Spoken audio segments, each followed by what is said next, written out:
안녕하세요, 구독자 여러분. 올해 여름은 유난히 더운 것 같습니다. 다들 여름을 어떻게 보내고 계신지 궁금하네요. 저는 설레는 마음으로 여름 휴가 계획을 짜고 있습니다. 이유를 말씀드리겠습니다. 이야기의 시작은 제 기억의 시작으로 거슬러 올라가야 합니다. 저는 여유롭고 부족함 없는 집안에서 누릴 수 있는 건 다 누리면서 자랐습니다. 아주 오랜 시간 동안 임신을 시도하셨던 연로하신 부모님의 늦둥이 외동딸로 태어났기 때문이었습니다. 부모님은 저에게 모든 것을 해주고 싶어 하셨어요. 여름에 겨울 과일이 먹고 싶다면 어떨지요? 얼마든지 먹을 수 있었고, 가지고 싶은 물건은 얼마든지 가질 수 있었습니다. 다행히도 예절에 대해서는 아주 단호한 분들이셨기 때문에 문제를 일으키는 어른으로 자라지는 않았죠. 저는 배움의 기회도 많았어요. 많이 배운 부모님의 영향으로 학군이 좋은 곳에서 초중고를 나왔죠. 국민학교를 졸업할 때는 외국인과 자연스러운 대화가 가능할 정도의 영어 실력을 갖추고 있었습니다. 중학교 때는 어머니와 함께 미국에서 잠시 살기도 했죠. 한창 한국의 경기가 침체되어 많은 사람들이 힘들어하고 있었다는 걸 미국에 가서야 알게 되었습니다. 경기 침체로 타격을 받을 집이 아니었던 것이었어요. 저는 그때 처음으로 집이 얼마나 부유했는지 체감하게 되었습니다. 부모님은 돈뿐만 아니라 인격적으로도 성숙한 분들이셨어요. 가진 것을 나눌 줄 아는 분들이라 주변에서 많은 존경을 받았습니다. 아침에는 커피와 함께 독서를 하셨고 제 앞에서 싸움 한 번도 하지 않는 분들이셨어요. 저에게도 큰 소리 한 번 낸 적이 없는 분들이셨습니다. 우아하다는 표현이 정확한 것 같아요. 그렇게 학창시절을 보냈던 저에게 잊을 수 없는 굵직한 사건이 몇 가지 있었는데 정체불명한 한 아주머니에 대한 이야기입니다. 어느 주말 누군가 우리 집 문을 두드렸어요. 어머니는 문으로 향하셨습니다. 언뜻 보니 처음 보는 아주머니가 문 밖에 서 있었어요. 누구세요? 부드러운 어머니의 음성이 들렸고 얼마 지나지 않아 어머니의 호통 소리가 연이어 들렸습니다. 당신이 찾는 사람은 여기 없어요. 처음 듣는 어머니의 호통 소리에 깜짝 놀라 문을 바라보니 어머니는 산기 얼굴로 문을 닫고 집 안으로 들어오셨습니다. 무슨 일이에요? 엄마, 어머니는 아무것도 아니야. 웬 잡상인이 이상한 말을 해서라고 대답하셨죠. 잡상인이든 누구든 감정적으로 대해본 적 없는 어머니가 큰 소리를 내니 당황스러웠지만 별다른 생각은 없었습니다. 어머니가 금방 평소처럼 돌아오셨습니다. 그런데 그때의 사건을 잊으셨네요. 아, 그 후에 한 가지 이야기가 또 있었어요. 학업 스트레스 때문인지 매일 밤잠을 잘 이루지 못했던 시절이 있었습니다. 매일 새벽에 일어나서 화장실에 가는 습관이 몸에 배어 있었는데 그날도 잠에 들지 못하고 화장실로 향했습니다.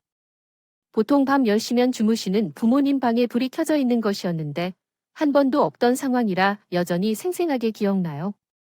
두 분이 이 시간까지 깨어 있으신 이유가 궁금해져서 다가갔는데 문 앞에서 들리는 말소리 때문에 발걸음을 멈췄습니다.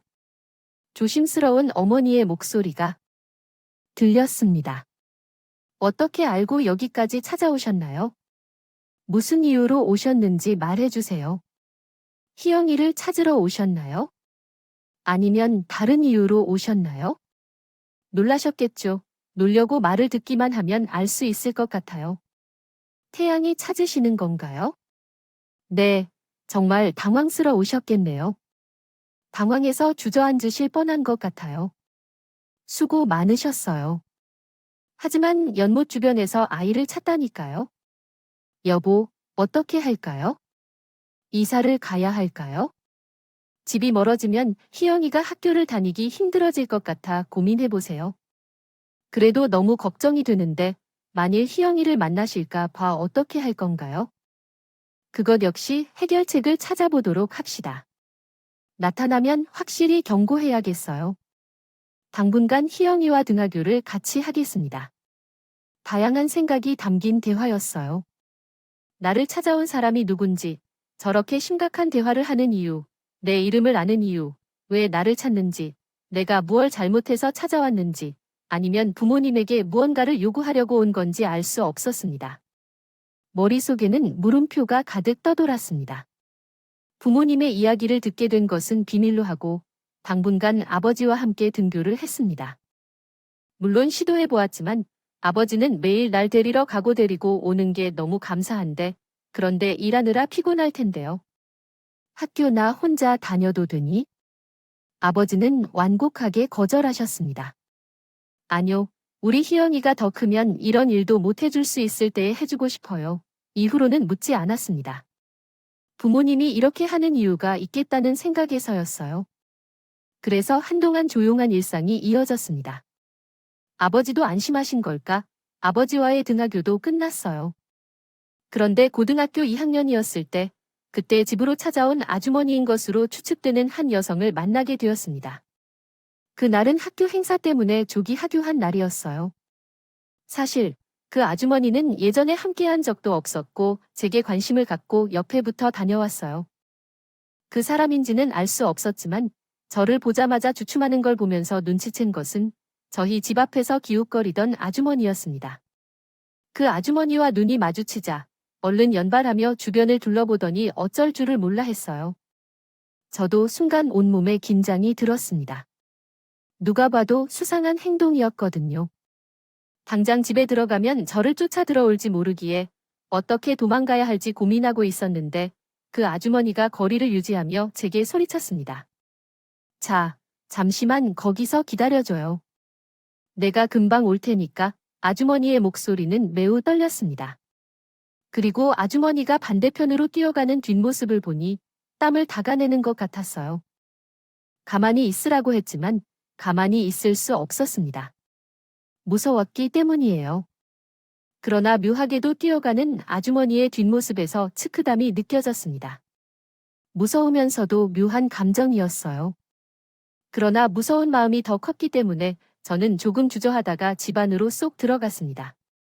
대문을 콩 닫고 떠난 아주머니가 돌아오는지 알기 위해 대문 밖을 틈 사이로 슬며시 보고 있는데 얼마 지나지 않아 아주머니가 손에 큰 바구니를 들고 오는 것이 보였어요. 아주머니는 제가 없는 것을 보고 작은 한숨을 쉬더니 과일 바구니를 대문 앞에 내려놓았어요.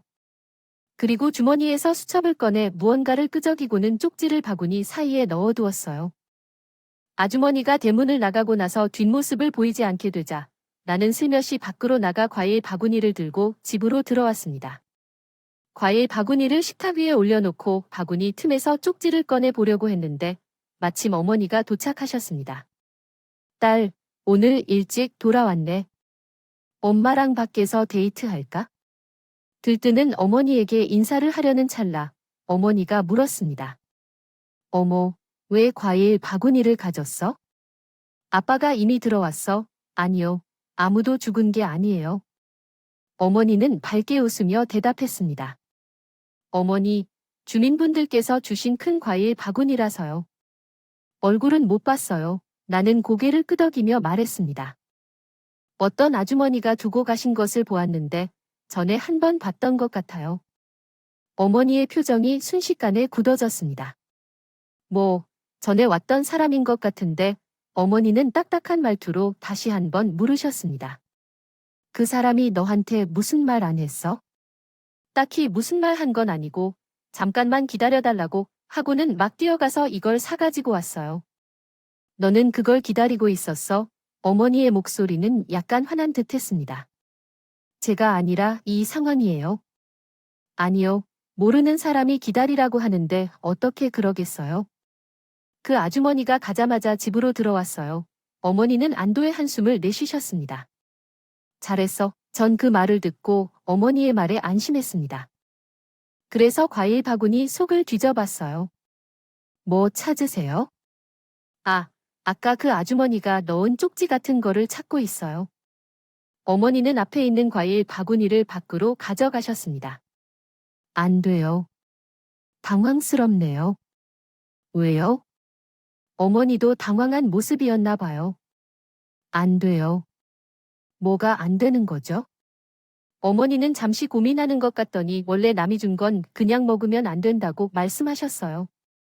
말이 안 되는 반응이었죠. 이런 식의 어머니 모습은 처음 봤어요. 제가 이해가 안 된다는 표정을 지었더니 어머니께서 과일을 헤쳐서 쪽지를 찾아 읽어보셨어요.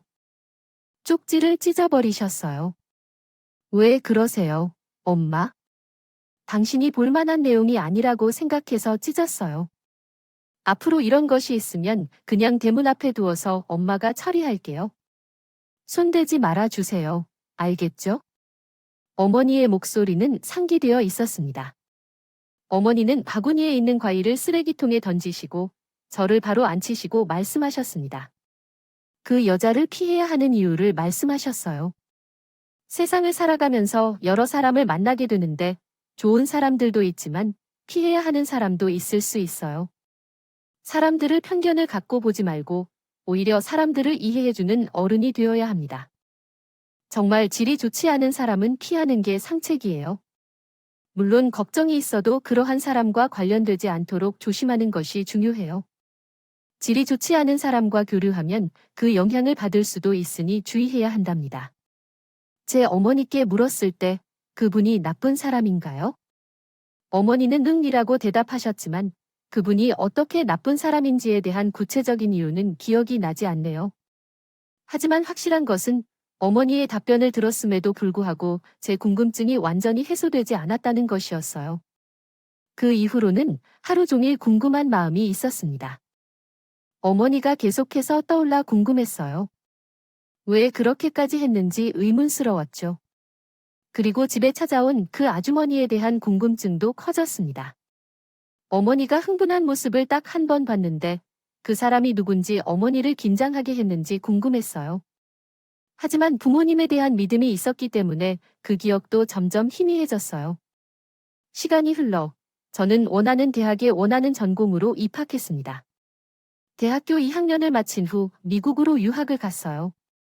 어머니가 함께 가고 싶어 하셨지만 성인이 된 딸의 유학까지 따라가는 것은 아닌 것 같다는 아버지의 말에 따라 저는 혼자 미국으로 떠났습니다. 적응하는 것이 쉽지 않았습니다. 친척 어른이 계셨지만 어떻든지 부모님 없이 처음으로 살아보는 경험이었기 때문이죠. 그렇게 미국에서 4학년까지의 학창시절을 무사히 보냈고 제가 미국에 있는 회사에서 인턴으로 일할 기회를 얻었습니다.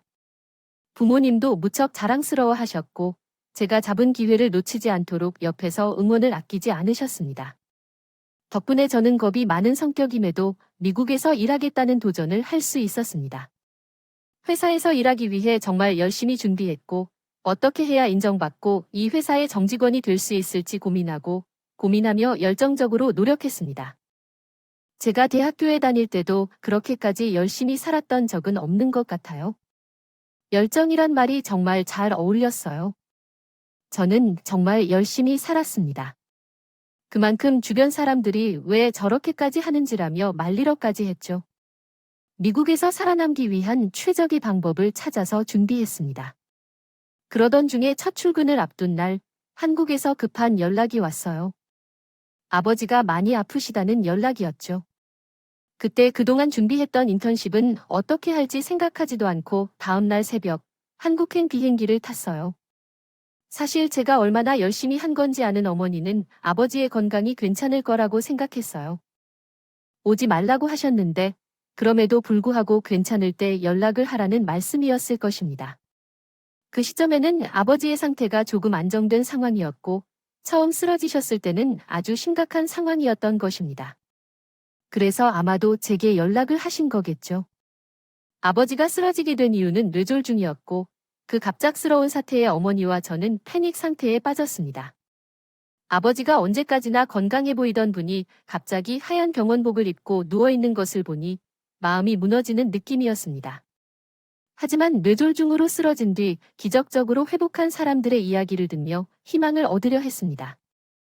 매일 어머니와 함께 아버지의 손을 잡고 기도했어요. 아버지가 제발 깨어나실 수 있게 해달라고 기도했지만 하늘은 제 기도를 들어주지 않았어요.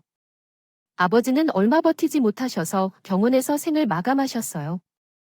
아버지가 돌아가신 후 소식을 듣고 온 많은 사람들이 아버지의 마지막 길을 배웅해 주시고 응원해 주셨어요. 그러나 어머니는 어린 시절부터 함께했던 아버지와의 이별을 쉽게 받아들이지 못하셨어요. 어머니는 텅 빈 동공으로 빈 것을 바라보며 말씀하셨어요. 영아의 아빠 참으로 너무하지. 최소한 마음의 준비를 하게 해주어야 하는 것 아닌가? 어떻게 이렇게 갑자기? 떠나버리기 전에 저는 저의 준비를 모두 중단하고 어머니의 회복을 돕기 위해 노력했습니다. 어머니는 언제나 나에게 미안해하셨어요. 미국으로 돌아가지 않을 거예요. 어머니를 둔 채 어떻게 갈 건데요? 더 이상 그럴수록 어머니의 미안함은 커져만 갔어요. 너가 얼마나 열심히 준비했는지를 어머니가 알아주는데 어떻게 둘 수밖에 없어 어머니는. 걱정하지 마세요. 가서 내가 하고 싶은 것을 해야죠. 내가 이러면 아버지가 얼마나 슬퍼할지 몰라요. 어머니가 비행기 표를 예약해 줄 테니까 더 늦기 전에 가세요. 제 고집은 굽히기 어려운 것이었어요. 어머니가 저에게 미안한 만큼 회복에 힘써 주셨지만 덕분에 마음을 다잡는 듯 보였지만 어머니는 건강 회복을 이루지 못했습니다. 스트레스로 인해 발생하는 여러 가지 질병으로 인해 신경이 예민해지고 건강이 쇠약해졌다. 그러던 중 몇 년간 마음과 몸을 고생하던 어머니가 제 곁을 떠났다. 어머니는 떠나기 전에 이렇게 말씀하셨다. 그래도 너 아빠보다는 내가 낫지? 우리 딸, 그동안 수고 많았어. 엄마가 가서 미안해. 이제 우리 딸이 하고 싶은 대로 살아. 부모는 눈을 감는 그 순간까지도 자식에게 미안한 것이 참 많은 존재라는 걸 그때 처음 깨달았다. 어머니를 보내고 나서 제게도 애도할 시간이 있었으면 참 좋았을 텐데 불행히도 어머니가 영원히 떠난 후에는 슬퍼할 새가 없었다. 부모님의 유언서를 보고 친척들이 들끓듯이 밀어붙여 부모님의 유산을 찾았을 때 어머니와 이별을 체감하기도 전에 그들과 대립해야 했습니다. 돈이 다 어떻게 내 돈이 아니야? 젊은 사람들은 60만 가지고 우리 오빠가 나를 얼마나 좋아했는데 날 위해 돈 한 푼도 안 남겼다는 게 어떻게 말이 되냐고 했습니다. 그들은 말도 안 되는 조건을 내걸며 유산을 나누자고 했습니다. 해요하는 사람도 있었습니다. 나는 부동산 투자를 잘한다는 걸 아니? 현재 재개발이 확정되었는데 아직 사람들이 잘 몰라서 지금 투자하면 최소 10배로 돌려받을 수 있다네. 그거 주면 난 몇 배로 불다. 믿어봐. 사람에게 질리기 시작했다. 법적인 방법을 동원하여 부모님의 재산을 지켰다. 이건 정말 다행이다. 몸과 마음이 지쳐있는 상태에서 그 아주머니를 다시 만났다. 그 아주머니는 학창시절 저를 만나러 왔을 때 가지고 온 과일 바구니를 들고 있던 부모님에게 거칠게 쫓겨난 여자였다. 변호사 사무실에서 집으로 돌아가던 여자를 보았을 때 이제는 그냥 이상하다고 생각하는 것이 아니라 무섭고 소름이 돋았다. 잔뜩 긴장한 채로 물었다. 당신 누구죠? 도대체 왜 나를 쫓아다니는 거죠?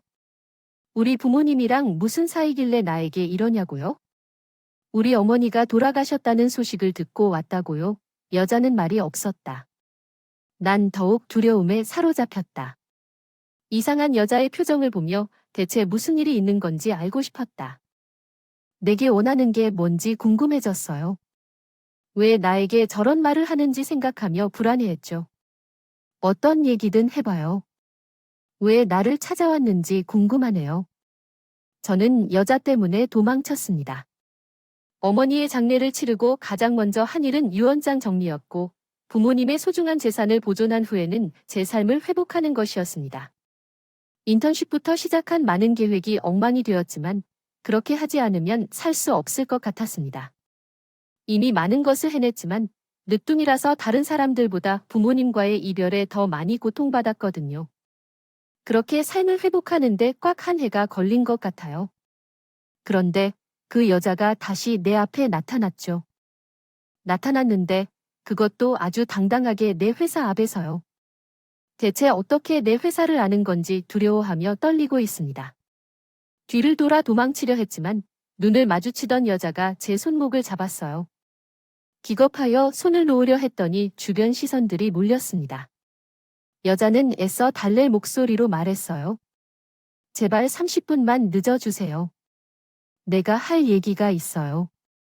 지금껏 궁금했던 것들은 다 대답해 줄 테니 여기서 대화할 수 있도록 시간을 좀 내주세요. 눈이 동그랗게 떠진 채 그 여자의 말대로 제 회사 바로 앞 카페로 갔습니다. 모든 것을 설명한 뒤 그녀가 사라지겠다고 한 거겠죠. 네, 다시는 두 번 다시 눈앞에 나타나지 않을 거예요. 저는 가방에서 종이를 꺼내 더 이상 눈앞에 나타나지 않겠다는 약속을 받았습니다. 이것은 법적으로 효력이 있는 것은 아니겠지만 최소한의 안전장치였고 그 상황이 무서웠습니다. 만약에 이렇게 약속했는데도 다시 찾아온다면 그때는 정말 경찰을 불러버릴 거예요. 여자는 힘차게 고개를 끄덕였습니다. 그래요. 기회만 주세요. 여자는 한참 동안 입을 열지 못했습니다. 할 말이 없으면 일어나 볼게요. 벌써 30분 동안 아무 말도 없으셨어요. 제 발언에 초조해진 것인지 여자는 다급하게 입을 얻지만 근데 내가 그쪽의 어머니예요. 순간 내가 멈추었어요. 저 사람이 지금 무슨 말을 하는 거지라는 생각만 들었고 그냥 미친 사람이라는 결론에 도달했습니다. 곧바로 아침을 챙겼는데 몇 년째 그 사람을 쫓아다니는 이유가 궁금했어요. 앉아 있었는데 상종을 해서는 안 되는 사람이었다는 걸 알았습니다. 제 어머니는 돌아가셨어요. 당신이 내 엄마라는 건 너무 불편해요. 아까 약속한 대로 한 번이라도 눈에 띄면 경찰을 불러야겠어요. 그렇게 돌아서려는 찰나 다시 여자가 나를 붙잡았어요. 미안해요. 말 주변이 없어서 대답할 가치도 없다고 생각하고 몸을 돌리려는데 한 번만 들어봐요 하고 말했습니다. 여자는 가방에서 파일 하나를 꺼내고 있었어요. 뽑아냈습니다. 다시 자리에 앉아 깔끔하게 정리된 파일을 들춰보았습니다. 그 안에는 산부인과 기록과 입양 동의서가 있었어요. 이게 뭔지요? 제가 그쪽에서 낳아준 엄마라는 증거예요. 이젠 불쾌함을 넘어 분노가 머리끝까지 치솟았습니다. 들어요. 당신 미친 거 아니에요. 헛소리도 적당히 해야 하는 거예요. 대체 이게 뭘 하자는 거예요? 여자는 곧장이라도 올 것 같은 얼굴로 서류를 저에게 떠넘기듯이 넘겼습니다. 헛소리일 수도 있어요. 그런데 한 번만 들여다봐줘요.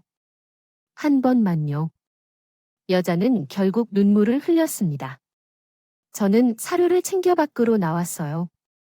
집 한 구석에 서류를 집어던져 놓고요. 저녁은 바빴는데 분에 가라앉히기 바빴던 날이었습니다.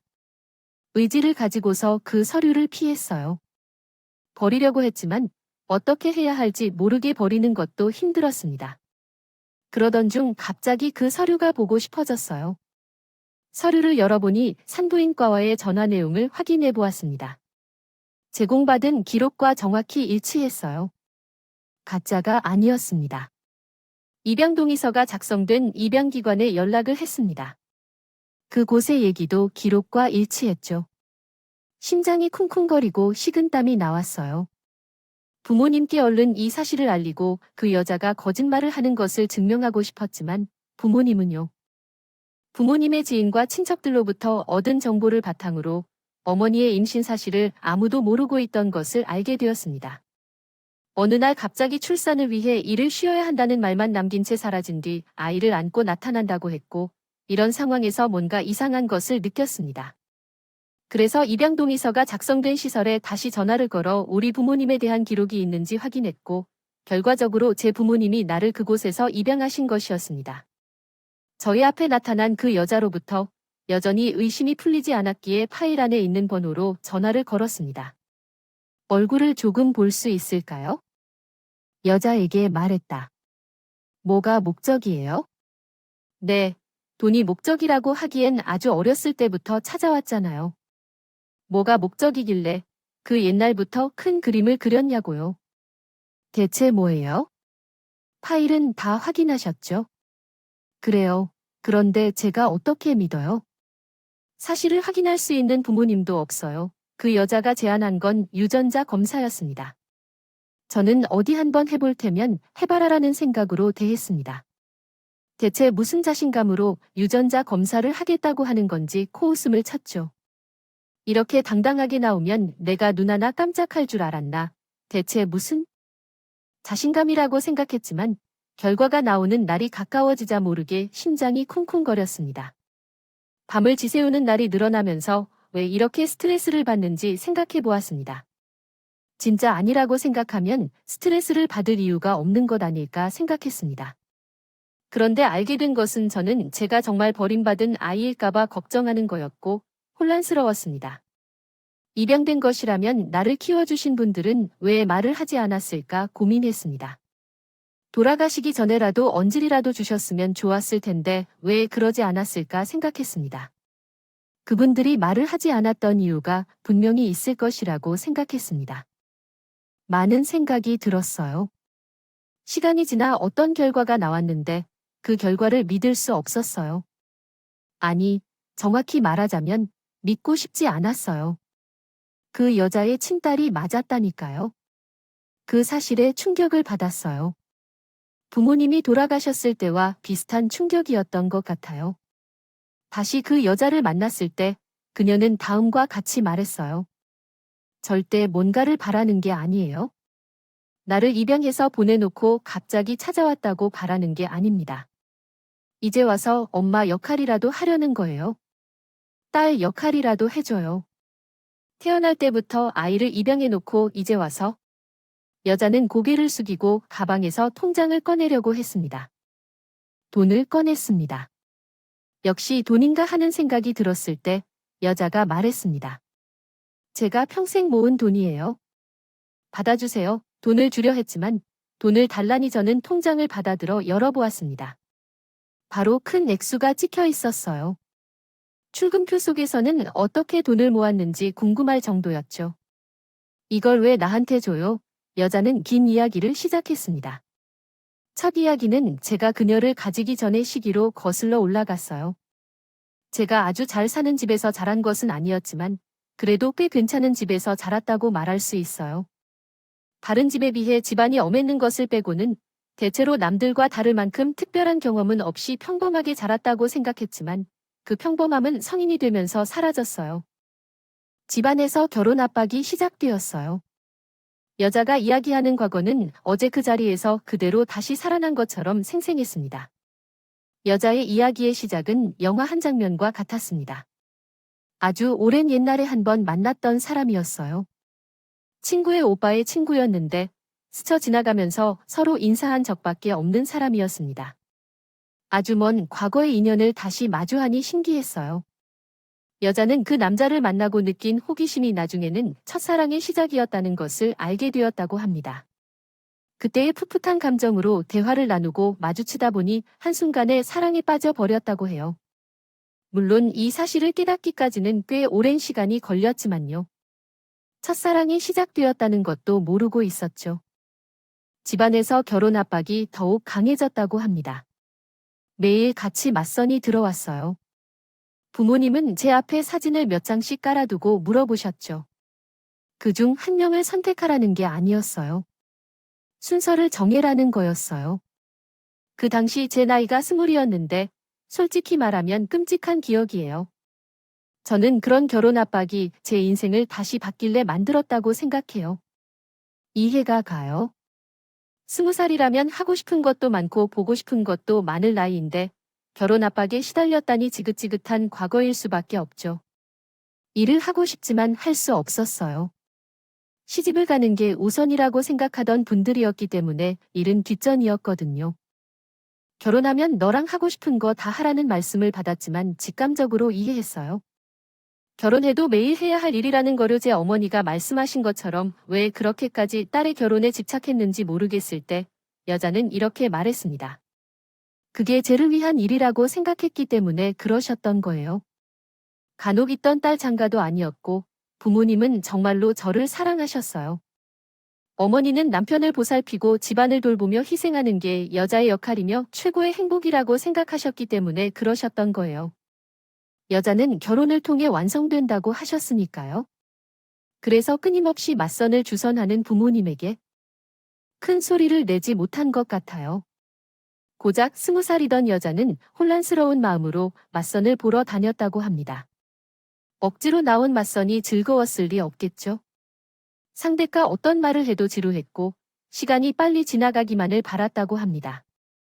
그런 마음을 상대방이 몰랐을 리가 없겠죠. 당연히 맞선은 제대로 이루어지지 않았습니다. 드라마를 가는 부모님의 한숨보다 여자를 더욱 힘들게 하는 것은 계속 생각나는 그 남자였습니다. 몇 번 본 적도 없는 사람이었는데 다른 남자들을 만날수록 더 생각날 때도 있었어요. 왜 이렇게까지 떠오르는지 알게 되는 데는 꽤나 시간이 걸렸어요. 그리고 그게 곧 첫사랑이라는 것을 깨닫게 되었죠. 매우 어려웠더군요. 아마 그래서일까요? 여자의 사랑은 특히 나았다고 얘기합니다. 여자는 부모님 몰래 남자를 찾아갔고 두 사람은 축복받지 못하는 만남을 시작했습니다. 그 결과 축복받지 못하는 생명을 가지게 되었죠. 한참 동안 여자의 발소리만 듣고 있던 저는 처음으로 말을 걸었습니다. 당신이 내 친모라는 사실을 알겠어요. 하지만 축복받지 못한 아이를 가졌다는 말을 듣면서 그 아이를 내버렸다는 의미를 전하려는 걸까요? 날카로운 목소리의 여자는 잠시 망설였습니다. 그래도 아이를 지키려고 했어요. 아니, 저는 지켰어요. 그 결과는 지금 내 눈앞에 계신 당신이에요. 저도 멈칫했습니다. 사실 머리로는 알고 있었어요. 이 사람은 돈을 바라고 나를 찾아온 것이 아니라는 거요. 하지만 그 사실을 인정하고 싶지 않았습니다. 나를 한 번 버렸다는 사실이 저를 분노하게 만들었거든요. 또한 부모님이 사셨을 때 여자를 심하게 내쫓은 이유가 있을 거라고 생각했습니다. 내가 당신을 지켰다는 증거는 내 눈앞에 계신 당신이에요. 그 여자는 한 번 더 강조했습니다. 저는 입을 다물었고 잠시 후 이야기가 다시 시작되었습니다. 아이를 데리고 도망쳤어요. 몇 번째의 도망 같은 일이었죠. 찾아왔지만 아무도 나를 모르게 된 채 도망갔기 때문에 거기까지 찾아오지 못하게 되었어요. 연구 없이 사는 것은 쉽지 않았지만 사랑하는 남자와 함께 있다는 사실만으로 충분한 안정을 얻었다고 합니다. 사랑하는 사람과 둘이 있는 것만으로도 행복했지만 뱃속에 아이가 있다는 사실은 더 큰 기쁨이었어요. 그러나 그 행복은 오래 갈 수 없었어요. 남편은 사고로 일찍 세상을 떠났기 때문이었죠. 그런데 이런 때여서 여자는 만삭이 되어 있었습니다. 남편의 죽음에 충분히 안타까워할 시간도 없이 출산을 준비해야만 했죠. 그런데 남편이 떠난 지 얼마 후였을 때 여자의 가족들은 어떻게 알게 되었는지 여자를 찾아왔습니다. 찾아온 목적은 뚜렷했습니다. 이때다 싶어서 찾아온 것이었어요. 여자는 한 번 숨을 들이켜고 어렵게 말을 꺼냈습니다. 아이를 지우고 결혼을 하라는 말이었죠. 남편 없이 여자가 혼자 아이를 어떻게 키우냐고. 저는 말을 잃었습니다. 처음으로 불같이 화를 냈어요. 대체 어떻게 한 건지. 그렇게 완강하던 부모님이 한풀 꺾이시더라고요. 얼마 지나지 않아 진통이 시작되었고 여자는 출산을 위해 병원으로 향했습니다. 보호자도 없는 출산이 수월했다면 얼마나 좋았을까요? 순사는 바라지도 않아요. 다른 사람들과 마찬가지로 아파하고 아이를 낳을 수 있기를 바랐어요. 그러나 극심한 고통에 악을 내는 것조차 힘들게 하던 여자는 잠시 정신을 잃었어요. 눈을 떴을 때 이미 바닥은 피로 물들어 있었고 아이를 낳으면서 출혈이 있었는데 그 출혈을 멈추지 못하고 계속해서 수혈만 받았다고 합니다. 최악의 상황을 고려해야 했던 상황에서 병원 관계자들은 보호자를 찾았지만 남편은 없었어요. 급한 상황이었기에요. 그 이후로 기억이 없다고 합니다. 눈을 떴을 때 가장 먼저 보인 사람은 어머니였다고 해요. 어머니는 여자의 손을 잡고 오랫동안 울었다고 합니다.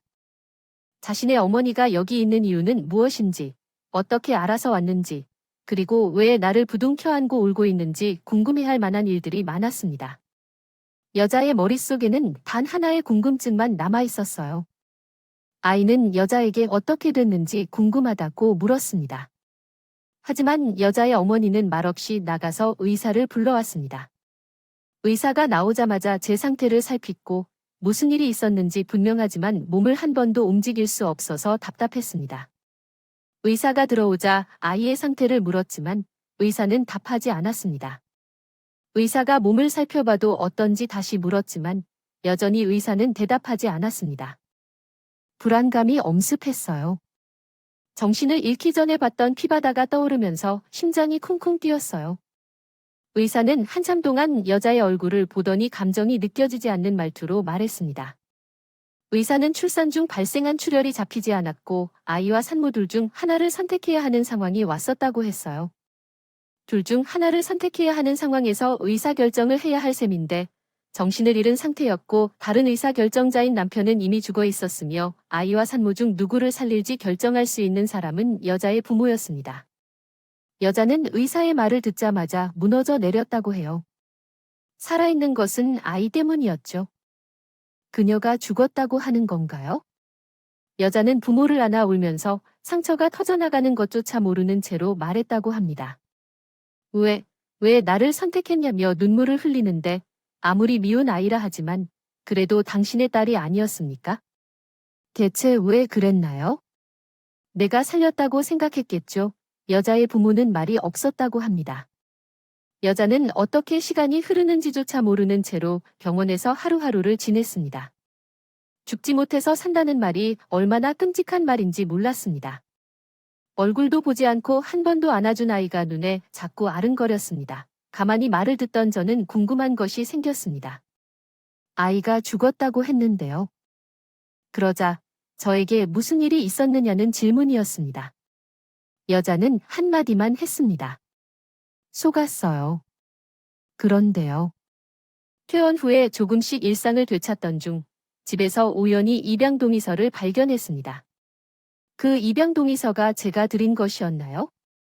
상식적으로 말이 안 되는 상황에서 어떤 반응을 해야 할지 모르겠었습니다. 멀쩡하게 태어난 아이를 죽인 셈치고 입양한 것이라는데 여자는 고개를 끄덕였습니다. 아이가 죽은 게 아니라 입양된 것이라는 사실을 알게 된 건 이미 6년이 지난 후였습니다. 배신감에 온몸이 떨리고요. 목 뒤가 뻐근해져 혈압이 오르고 아이를 낳은 후 4년이 지난 후에 결혼 이야기를 꺼내던 부모의 행동이 너무 가증스러웠어요. 10달 동안 배 아프면서 그동안 자식을 진심으로 사랑했던 사람의 아이를 몰래 입양 보냈다는 사실을 알게 되었을 때 내가 그들과 함께 남는다면 내게 해를 입힐 것 같아서 그날부로 집을 나왔어요. 이미 그들은 제 부모가 아니었습니다. 그동안 우유부단함을 자책하면서 살아왔습니다. 만약에 진작에 부모의 간섭을 피했었다면 그들의 삐뚤어진 애정을 끊을 수 있었을 텐데 그렇게 하지 않았기 때문에 남편을 잃게 된 것 같아요. 그리고 이렇게 사랑하는 아이를 그렇게 허무하게 빼앗긴 일이 벌어진 것입니다. 일도 없을 거예요. 그 날부터 찾아다녔죠. 처음에는 아이를 찾아오려고 했어요. 그런데 그게 불가능했어요. 아이가 어디로 입양되었는지 말해주지 않는 상황이었어요. 얼굴이라도 보게 해달라고 무릎까지 꿇었지만 양부모는 죽어도 보여줄 수 없다고 만남을 거부했다고 말했죠. 저는 이상함을 느꼈어요. 우리 부모님은 이런 사정을 알고도 만남을 거부할 사람들이 아니에요. 여자는 다시 말했어요. 아이가 죽었다는 의사는 부모에게 돈을 받은 사람이었고 의사와 간호사 부모님의 거짓말이 통했던 것이었어요. 혼인신고까지 마친 나를 미혼녀로 처리해버렸다. 병원에서 아이를 출산하고 도망쳤다는 속이고 있었어요. 아이를 어떻게 해야 할지 고민하던 중 부모님이 연락을 받으셨고 그분들은 아이를 좋은 환경에서 키울 수 없기 때문에 입양을 하도록 권고하셨어요. 또한 남자와 돈에 미친 나의 딸이라고 말하기도 부끄럽다.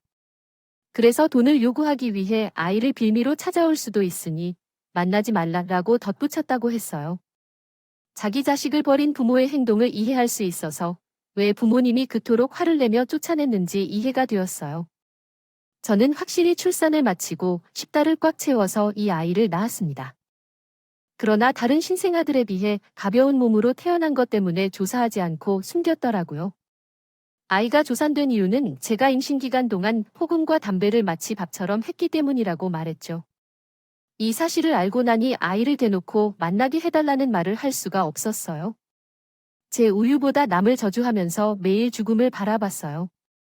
그러나 그렇게 할 수 없었어요. 멀리서 내가 배합한 나쁜 아이가 자라는 모습을 보고 싶었거든요. 가까이 가는 것조차 죄책감을 견디지 못할 정도로 어려웠어요. 어려울 때만 멀리서 지켜봤어요. 그렇게 매일 몸이 부서져라 일했어요. 그때부터 내 인생의 목표는 하나였어요. 평생을 속죄하면서 살아가는 것이었죠. 선물. 남편에게 같은 아이를 남긴 모든 어른들의 미숙한 행동으로 인해 태어나자마자 입양을 받은 그 아이에 대해 얘기할게요. 이것은 돈을 벌기 위한 수단이었어요. 이것 외에는 내가 할 수 있는 게 없었기 때문이죠. 여자는 하루에 3시간씩 자며 일했습니다. 어떤 굳은 일도 마다하지 않았다고 말했어요. 그것을 증명하기 위해 여자의 손가락은 굵고 새끼손톱은 빠져 있었습니다. 얼마나 거친지 만져봐도 알 수 있을 정도였어요. 단정한 차림새는 있지만 옷은 오랫동안 입은 것으로 보였습니다. 안타까웠어요. 나는 이제야 이전까지 산란하던 것들을 외면해왔다는 것을 깨닫게 되었어요. 여자의 진심을 받아들였습니다. 이 통장은 내가 그동안 모은 돈입니다. 내가 가지고 있는 모든 것이죠. 제가 대답을 하지 않자 변명하듯 말했어요. 정말 필요한 일에만 썼어요. 단칸방에서 살며 돈을 아끼려고 매일 라면만 먹기도 했어요. 저는 물었습니다. 왜 이걸 지금 주냐고요? 여자는 고개를 숙이고 손을 매만져 말했습니다. 몸이 안 좋거든요. 언제까지 체력이 허락할지 모르겠어요. 그래서 2달이 지난 후에 나타날 때까지 주고 싶었어요. 자격은 없지만 그래도 엄마니까 가장 좋은 모습을 보여주고 싶었어요. 애처롭게도 왔습니다. 자신도 피해자인데 평생을 죄책감 속에서 살아온 그의 인생은 너무나 애처로웠습니다. 저는 이 모든 일을 듣고 나서야 여자를 제 어머니로 인정하게 되었어요. 평생 존재조차 모르고 살았던 사람을 어머니라 부르려 하니 입술이 떨기 시작했지만 떨리는 마음을 안고 조심스럽게 입을 열었던 때였습니다. 어머니는 2 눈이 동그랗게 뜨인 채로 나를 바라보았습니다. 사실 아직도 실감이 나지 않아요. 나를 낳아주신 어머니가 따로 있었고 그분이 당신이라는 걸 하지만 더 듣지 않아도 알아요. 어머니는 평생 동안 죄책감 속에서 살아온 고통받은 피해자 중 한 명이었다는 것을요. 어머니는 터져나오는 눈물을 숨기지 못하고 얼굴을 가리고 고개를 숙여 한참을 흐느끼셨습니다. 저는 그 옆에 앉아 차오르는 눈물을 삼키려고 애를 쓰며 고개를 숙였습니다. 어머니의 감정이 조금 진정되자 곧바로 지낸다는 어머니의 이야기에 집중했습니다. 정말 깜짝 놀랐어요. 빌라의 단칸방이어서 어머니의 집이라는 점을 알고 나서야 건물 외관은 지저분했지만 어머니의 방은 깨끗하게 잘 정돈되어 있었습니다. 하지만 건물 자체가 오래되어 군데군데 곰팡이 자국과 습기가 남아 있었어요. 저는 단칸방 가운데 앉아 집 주변을 두리번거렸습니다. 방석이라도 줄까 고민하며 처음 왔던 곳이었습니다. 어머니는 어떻게 해야 할지 분명히 모르셨고 그러자 저는 마음이 아프더군요. 어머니가 갖고 있던 모든 것들은 오래되고 당장 쓸 수 없는 물건들 뿐이었는데 그래서 저는 어머니를 모셔 내 집으로 돌아왔습니다. 그 다음 날 어머니를 병원으로 데려가서 일주일 동안 입원 치료가 필요하다는 진단을 받았습니다. 어머니를 병원에 데려간 후 어머니가 살던 집을 처분했습니다. 낡고 해진 옷들, 군데군데 찢어진 바지를 처리할 때는 마음이 더욱 아팠습니다. 그동안 얼마나 소중히 하고 살아왔는지 어머니가 이 집에서 보낸 세월이 느껴졌습니다. 어머니가 돌아가신 동안에는 옛 흔적들을 모두 없애고 있었는데 태어난 후 한 번 제가 준비한 깜짝 선물을 어머니께 보여드렸습니다. 그 시점에서 어머니는 눈을 크게 뜨고 입을 막으셨어요. 선물은 어머니와 함께 살 집이었거든요. 이 집에서 함께 지내면 좋겠다 라며 말씀하셨어요. 내가 돈이 어디 있는지 물으면서 걱정하셨고 저는 괜찮다고 했어요. 사실은 평범한 회사원이었지만 부모님으로부터 상당한 유산을 받았거든요. 그러한 의미 있는 돈을 살짝 아껴두며 살았어요. 그러다 어머니를 위해 돈을 사용하게 된 것은 참으로 다행스러운 일이었습니다. 어머니가 저에게 주신 돈으로부터는 돈을 더해 돌려드렸습니다. 이걸 왜 다시 나한테 주는 거죠? 이제는 엄마의 삶을 살아주세요. 죄인인 아내, 죄인인 엄마로서 사세요. 마시고 여자인 박미연으로 살아보세요. 바다도 보고 산도 가보고 가을에는 꽃관람과 단풍 구경도 해보세요. 또래 친구들과 함께 술 한 잔도 하고 그렇게 살아주세요. 어머니는 여전히 불편한 표정이었습니다. 나를 낳아주셔서 감사해요. 내가 잘 할 동안 행복했어요. 양부모님인지 몰랐지만 자랐을 때 2분은 저를 참 많이 사랑해 주셨어요. 그러니까 너무 죄책감을 가질 필요 없어요. 난 사랑을 받으며 자란 아이였고 사랑하는 법도 알고 자랐어요. 이런 사람이 될 수 있었던 것은 엄마가 낳아주신 덕분이에요. 그것만으로도 충분한 자극이 됩니다. 저는 어머니가 뼈를 사귀며 일해 번 돈을 자신을 위해 사용했으면 했습니다. 평생의 노력에 보상을 받기를 바랐고 이를 위해 어머니를 미워하지 않는다는 사실을 알고 싶었습니다. 어머니는 10,000원짜리 티셔츠 한 장을 사실 때도 떨고 계셨습니다. 나는 구제 옷을 입었기 때문에 어머니의 손을 잡고 백화점으로 향했습니다. 어머니께서는 버스비가 아까워서 불편한 다리를 끌고 40분에서 1시간 이상 거리를 걸으셨습니다. 나는 어머니의 손을 잡고 운전면허 학원으로 향했습니다. 어머니는 살아온 세월이 길었지만 처음 시도하는 분이셨군요. 저는 그동안 한 적이 없던 일들을 소개해드리고 싶었어요. 부모님들께서 제게 보여주신 세계가 얼마나 아름답고 눈부셨는지를 어머니께도 보여드리고 싶었거든요. 어머니는 자신을 위한 삶을 살아가는 방법을 조금씩 알아가고 계십니다. 처음에는 행복과 책임감이 같이 공존했지만 지금은 행복감이 가장 큰 마음이 되셨어요. 저는 어머니를 위해 이번 여름 해외로 여행을 떠나려고 계획 중입니다.